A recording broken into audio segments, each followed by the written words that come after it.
Imaginez deux entreprises que tout oppose. D'un côté, on a Tesla, l'ancienne star de la croissance, qui vient de publier des résultats catastrophiques pour le dernier trimestre. Et pourtant, son action continue de monter. De l'autre côté, on a Palantir, une société de logiciels souvent critiquée pour sa valorisation, qui surprend tout le monde avec des résultats toujours plus incroyables, et l'action continue d'exploser encore et toujours. Aujourd'hui, on va analyser ensemble la situation pour ces deux géantes. Parce que derrière ces deux histoires, il y a une vraie leçon d'investissement à retenir. Tesla, Palantir, deux visions du futur, mais surtout deux valorisations qui posent question. Alors, qu'est-ce qu'on doit faire en tant qu'investisseur? C'est ce qu'on va essayer de voir dans cette vidéo. Commençons par Tesla. Au deuxième trimestre de 2025, l'entreprise a vu ses revenus reculer de moins 12% sur un an pour tomber à 22,5 milliards de dollars. Les ventes automobiles, qui représentent l'essentiel du chiffre d'affaires de Tesla encore, ont plongé de moins 16% et sont tombées à 16,7 milliards. C'est le plus gros recul depuis 2022. Les marges, elles aussi, s'effondrent. La marge opérationnelle, par exemple, est tombée à 4,1% contre plus de 6% l'an dernier. Le bénéfice net recule de moins 16% à 1,17 milliard de dollars. Et surtout, le free cash flow a chuté de moins 89% pour tomber à seulement 146 millions de dollars. Et pour une entreprise qui est valorisée plus d'1 trillion de dollars, c'est vraiment extrêmement faible. La raison est simple. Tesla doit affronter une concurrence féroce, notamment avec les constructeurs chinois comme BYD et d'autres, qui gagnent des parts de marché, surtout en Occident. Pour compresser ses ventes, Tesla est obligé d'encore plus baisser ses prix, ce qui compresse davantage ses marges. Alors oui, Elon Musk mise tout sur le futur, il nous parle des robots taxis, d'intelligence artificielle ou encore des robots Optimus. Et d'ailleurs, Tesla a lancé en juin son premier service de robotaxi à Austin, avec encore un conducteur de sécurité, mais c'est une étape importante pour Tesla. Mais tous ces side business de Tesla, pour l'instant, ne génèrent aucun revenu pour l'entreprise. Ou quasiment rien. Tesla, c'est donc une entreprise en transition, mais cette transition est douloureuse, et comme l'a dit Elon Musk lui-même, il faut s'attendre à quelques trimestres difficiles avant que la situation ne s'améliore. À l'inverse, Palantir affiche des chiffres qui donnent le tournis. Au deuxième trimestre de 2025, la société a dépassé pour la première fois le milliard de revenus sur un trimestre, soit une croissance de plus 48% sur un an. Ce qui est juste énorme pour une entreprise de cette taille. Le bénéfice net atteint 327 millions de dollars avec une marge nette de 32%.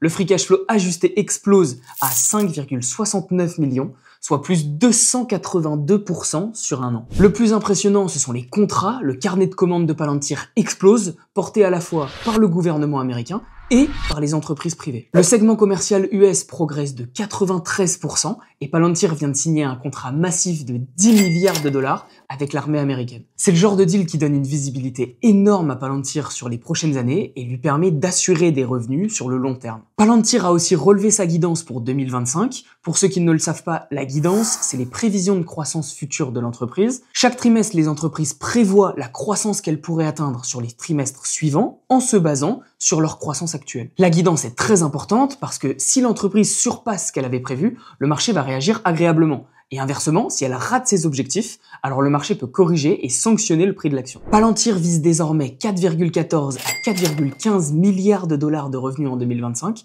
contre environ 3,9 milliards prévus auparavant. Et les marges devraient rester solides sur la période. En bourse, c'est l'euphorie. L'action a doublé depuis le début de l'année 2025 et certains parlent déjà de Palantir comme le Nvidia des logiciels d'IA. Tesla et Palantir, c'est deux histoires radicalement opposées. Mais attention, parce que dans les deux cas, la valorisation reste un problème. Tesla se paye 180 fois ses bénéfices et 193 fois son free cash flow. Malgré la baisse de ses résultats, la capitalisation boursière de l'entreprise dépasse les 1 trillion de dollars pour une entreprise qui n'a généré que 146 millions de dollars de free cash flow ce trimestre. C'est complètement déconnecté de la réalité. Pour justifier un tel prix, il faut croire au succès rapide des robotaxis et de l'IA, ce qui reste très incertain pour le moment. Même si ces secteurs sont en croissance, le business model reste encore flou. Les géants de la tech comme Tesla, Microsoft ou encore Amazon investissent des centaines de milliards pour être leaders dans ces secteurs, mais ils savent pas encore combien ça va leur rapporter dans le futur. Palantir, de son côté, se négocie plus de 500 fois ses bénéfices et plus de 240 fois son free cash flow. Alors certes, la croissance est énorme et la rentabilité s'améliore vite, mais même en prenant en compte le contrat avec l'armée et la hausse des prévisions, le marché price déjà énormément de croissance future. Et la moindre déception pourrait entraîner une chute brutale du prix de l'action. Le lien de la vidéo s'affiche en haut à droite de l'écran maintenant si ça vous intéresse. Si vous êtes investisseur long terme, la leçon ici est simple. Ne vous laissez pas emporter par les mouvements de court terme. Tesla n'est pas morte, mais son modèle automobile est sous pression et pour l'instant, les relais de croissance sont inexistants. Alors il faut rester prudent. Palantir, quant à elle, a une croissance exceptionnelle, c'est sûr, mais l'action est beaucoup trop chère aujourd'hui. Il faut au moins attendre une correction pour envisager de rentrer sur le titre. Personnellement, je vois Palantir comme une entreprise à suivre de près pour son exécution et son leadership sur l'IA. Mais je suis pas prêt à payer n'importe quel prix pour l'action. Tesla, de son côté, peut redevenir une opportunité si la valorisation se normalise ou si les projets se concrétisent vraiment.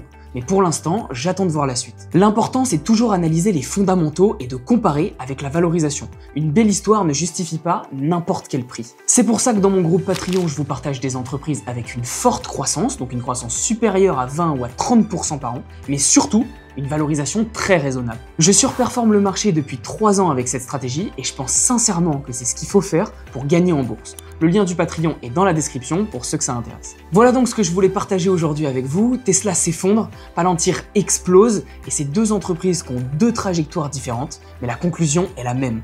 La discipline, c'est la clé. Ne suivez pas vos émotions, suivez les chiffres. Merci d'avoir regardé cette vidéo jusqu'au bout. N'hésitez pas à liker et à commenter votre avis sur Tesla et Palantir, ça m'intéresse vraiment. Je vous dis à mardi pour une prochaine vidéo. C'était Hugo, ciao.